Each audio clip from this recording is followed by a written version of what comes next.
নমস্কার, আমি ডক্টর শতশ্রী ঘোষ। আমার আগের পোস্ট থেকে আপনারা বুঝতেই পেরেছেন আমার আজকের ভিডিওটা কি নিয়ে আসতে চলেছে। যে আমার আজকের ভিডিওটা হচ্ছে হাই অল্টিটিউড সিকনেস নিয়ে আসতে চলেছে। হাই অল্টিটিউড সিকনেস মানে এই ধরুন আমরা বেড়াতে গেলাম দার্জিলিং, কাশ্মীর বা যে কোনো পার্বত্য এলাকাতে।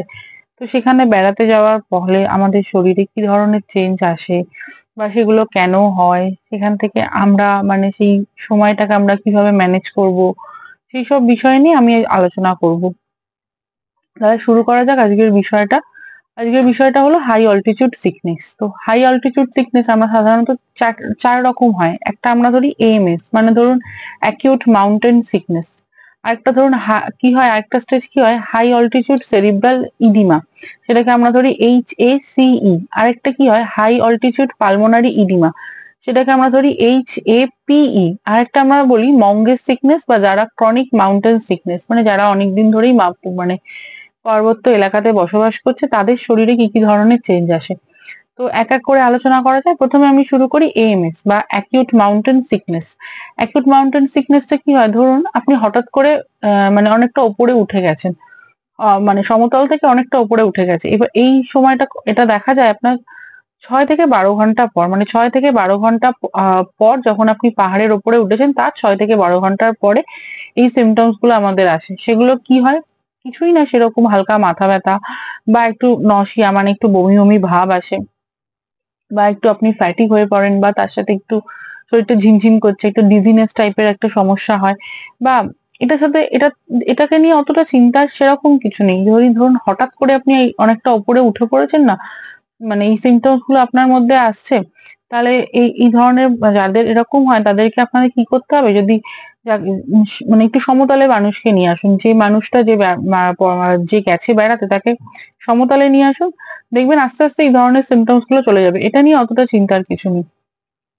এবার ধরুন আরেকটা ইয়ের কথা বলি, সেটা হচ্ছে কি হাই অল্টিটিউড সেরিব্রাল ইডিমা।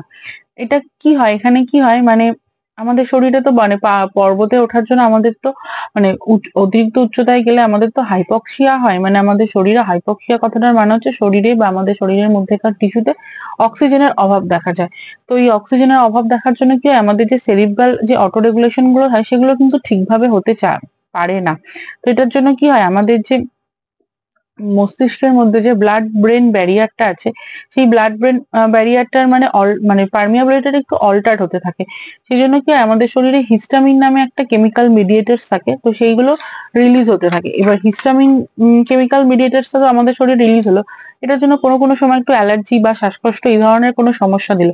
তো এই এরম যখন হয় বা খুব বুক ধড়ফড় করা এরকম হয়, কি করতে হবে, মানে এক তো মানে যদি কারোর এরকম ধরনের সিমটমস হয়, মানে সাথে সাথে তাকে আপনাকে কি করতে হবে, সমতলে নামিয়ে আনতে হবে। অতটা পর্বত হয়ে থাকা যাবে না। আর তাকে অনেক সময় কি হয়, একটু মাইল্ড অক্সিজেন, যেমন ধরুন 2 to 4 লিটার পার মিনিটে দিলে এই এই সমস্যাগুলো থেকে কিন্তু তাকে মানে সেই সময়ের জন্য তাকে রক্ষা করা যায়। আরেকটা সমস্যা আপনার কথা বলি, সেটা হচ্ছে HAPE, মানে হাই অল্টিটিউড পালমোনারি ইডিমা। এটা কি হয়, ধরুন 2 থেকে 4 দিন পরে হয়। সবসময় এটা আমাদের শরীরে হয় 2 থেকে 4 দিন, যখন আপনি অনেকটা ওপরে উঠে গেছেন তার 2 থেকে 4 দিন পরে হয়। আর অনেকটা সময় কি হয় বলুন তো, এখানে মেন্স আর মোর সাসেপ্টেবল আমরা বলি, মানে ছেলেদের মধ্যে বা পুরুষদের মধ্যে এই সিমটমসটা অনেকটা বেশি আপনাদের দেখা যেতে পারে। একটা কি হয় বলুন তো, মানে পালমোনারি ইডিমা হয়, পালমোনারি ইডিমাটা হয় যেটা কিন্তু যার সাথে কোনো আমাদের কোনো কার্ডিয়াক রিলেশন নেই। আর আর এর সাথে কি হয়, মানে একটা প্যাচি আমরা বলি যে একটা র্যাশ দেখা যায়, মানে একটা শরীরের প্যাচি র্যাশ দেখা যায়। আর যেটা পালমোনারি প্রেশারটা আছে বা পালমোনারি ক্যাপিলারি প্রেশারটা আছে, পালমোনারি ক্যাপিলারি প্রেশারটা আমাদের কিন্তু 18 মিলিমিটার মার্কারিরও বেশি চলে যায়। আর এটার জন্য কি হয় বলুন তো, এই সমস্যাগুলো থেকেও রক্ষা পেতে, মানে যখন আপনার পালমোনারি ইডিমা শুরু হয়ে যাচ্ছে তাকেও কিন্তু এই ধরনের মানুষকেও কিন্তু একটা আগের মতো একটাই কথা, আগের মতোই বলবো যে সাথে সাথে তাকে সমতলে নামিয়ে নিয়ে আসুন। আর সমতলে নামানোর পর তাকে একটু অক্সিজেন স্যাচুরেশন দিন। এবার যে এবার যে টপিকটা নিয়ে আপনাদের সাথে আলোচনা করবো, মানে এটা নিয়ে আলোচনা করবো, সেটা হচ্ছে কি যারা অনেকদিন ধরে পাহাড়ের মধ্যে আছেন, বা আমরা এটাকে মানে বলি ক্রনিক মাউন্টেন সিকনেস, বা আমরা মেডিকেলি এটাকে মঙ্গেস ডিজিজও বলে থাকি। এখানে কি হয়, যে ধরুন অনেকদিন ধরে যারা পাহাড়ি পার্বত্য এলাকায় বা হাই অল্টিটিউডে বসবাস করছেন, তাদের শরীরে কিন্তু এক্সেসিভ এরিথ্রোসাইটোসিস হয়ে যায়, মানে এক্সেসিভ আরবিসি প্রোডাকশনটা খুব বেশি পরিমাণে হয়ে থাকে। তার সাথে কি হয়, পালমোনারি হাইপারটেনশন, মানে পালমোনারি আর হার্টের ইয়েগুলো প্রেশারটা অনেকটা বেড়ে যেতে থাকে। আর একটা জিনিস হতে দেয়, কর পালমোনারি বলে একটা জিনিস দেখা যায়, সেটাতে কি হয়, মানে আমাদের পালমোনারি প্রেশারটাও বেড়ে যায়, তার সাথে আমাদের রাইট ভেন্ট্রিকল অফ দ্য হার্টটা সেখানেও একটু তারও প্রেশার বাড়তে থাকে। তো এই ধরনের এই সিমটমস গুলো কিন্তু যারা অনেক দিন ধরে পাহাড়ে বসবাস করছেন বা পর্বত্য এলাকার লোক মানুষজনদেরই বেশি হয়, এই সিমটমস গুলো দেখা যায়। তো সবসময় আগে একটা কথাই বলবো, ওষুধ বা অন্য কিছু করার আগে প্যানিক করবেন না, চেষ্টা করবেন যেখানেই বেড়াতে যাচ্ছেন খবর রাখবেন বেড়াতে যাওয়ার আগে সেই এলাকায় আশেপাশে কোনো হসপিটাল কোথায় আছে বা স্বাস্থ্যকেন্দ্র কোথায় আছে, বা একটু আশেপাশে কোথায় চিকিৎসার ব্যবস্থা পাওয়া যায় সেখানে সেই চিকিৎসার ব্যবস্থা করবেন। আর এখন তো মানে মিনি অক্সিজেন সিলিন্ডার তো সব জায়গায় পাওয়া যায়, যদি অনেক উচ্চতা, এখন অনেকেই ধরুন পাহাড়ে ট্রেকিং করতে অল্প বয়সী ছেলেমেয়েরা প্রায়শই যাচ্ছে, তাদেরকে বলবো একটা মিনি অক্সিজেন সিলিন্ডার সাথে ব্যবহার করুন আর একে অপরকে বিপদের সময় সাহায্য করুন। তো এবার আসা যাক হোমিওপ্যাথি ওষুধের কথায়। আগেই বলেছি হোমিওপ্যাথি ওষুধ আপনাদের যে এইভাবে মানে এই সিচুয়েশনে তো ওইভাবে দেবেন না, তাও বলে রাখছি এটা তো মানে আমরা সবাই তো এই জিনিসটা তো ইউজই করি, মানে এই ওষুধটা হলো আপনাদের, এই ওষুধটা আপনারা ধরুন শর্ট করে সবাই জানি ওষুধটার কথা, সেটা হচ্ছে আমাদের কোকা 30। কোকা 30 সব জায়গাতেই পাওয়া যায়। কোকা 30 কে বলে কি মাউন্টেনার্স রেমেডি, আমরা এক কথায় বলে থাকি মাউন্টেনার্স রেমেডি। ধরুন মানে পুরো ওষুধটার নাম হচ্ছে কি কোকা এরিথ্রোজাইলন কোকা। তো যখন যারা অনেক উচ্চতায় উঠছে, মানে পাহাড়ে ওঠার পরে খুব বমি বমি ভাব আসছে বা মাথা ঘোরা বা তার সাথে একটা শরীরে ঝিমুনি ভাব বা নসিয়া ভাব আসছে, সেক্ষেত্রে কিন্তু এটা দিতে পারে।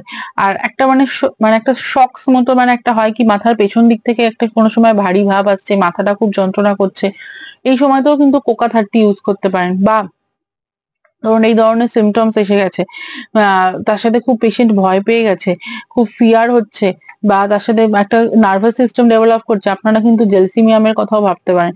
ভ্যানাডিয়াম, যখন অক্সিজেন সাপ্লাই কমে যাচ্ছে, হাইপক্সিয়া হচ্ছে, ভ্যানাডিয়াম কিন্তু আপনাদের শরীরে ওই সময় খুব ভালো কাজ করে। বা ধরুন কার্বোভেজ, প্রচন্ড বমি ভাব, মাথা ঘোলা, সেক্ষেত্রে কার্বোভেজও কিন্তু খুব ভালো কাজ করে।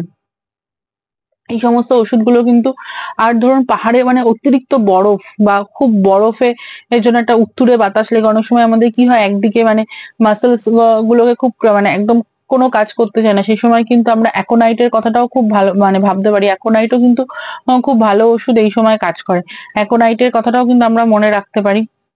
এই সমস্ত ওষুধগুলোকে চট করেই দেওয়ার চেষ্টা করবেন না। কোকা 30টা আপনারা মানে রাখতে পারেন সাথে, কোকা 30 খুব ভালো কাজ করে। আরেকটা ওষুধ কি বলুন তো, ককিউলাস ইন্ডিসিস, মানে দেখুন যখন আপনি দেখছেন কি অনেক সময় হয় না কি, অনেকটা দূর গাড়িতে যাতায়াত করছেন, তার জন্য আপনার এতটা ট্রাভেলিং এর জন্য আপনার খুব বমি বমি ভাব আসছে বা একটা মাথা ঘোরা আসছে, সেক্ষেত্রে কিন্তু ককিউলাসও কিন্তু খুব ভালো ওষুধ আমাদের সাথে আমাদের কিন্তু কাজ করে। বা আর্সেনিকাম অ্যালবাম, শ্বাসকষ্ট হচ্ছে, অক্সিজেনের অভাব দেখা দিচ্ছে, প্রচন্ড মানে একটা বসে থাকতে পারছে না, পেশেন্ট ঝুঁকে পড়ছে, তাকে বসেই থাকতে হচ্ছে, তখন কিন্তু আর্সেনিকাম অ্যালবাম ওষুধটাও কিন্তু আপনারা ব্যবহার করতে পারেন। তো আজকে এই পর্যন্তই থাক। ভিডিওটা কেমন লাগলো আপনারা জানাবেন, আর কোন বিষয় নিয়ে আপনারা চাইছেন আলোচনা করতে আপনারা কমেন্টে লিখে জানান। নমস্কার, শুভরাত্রি।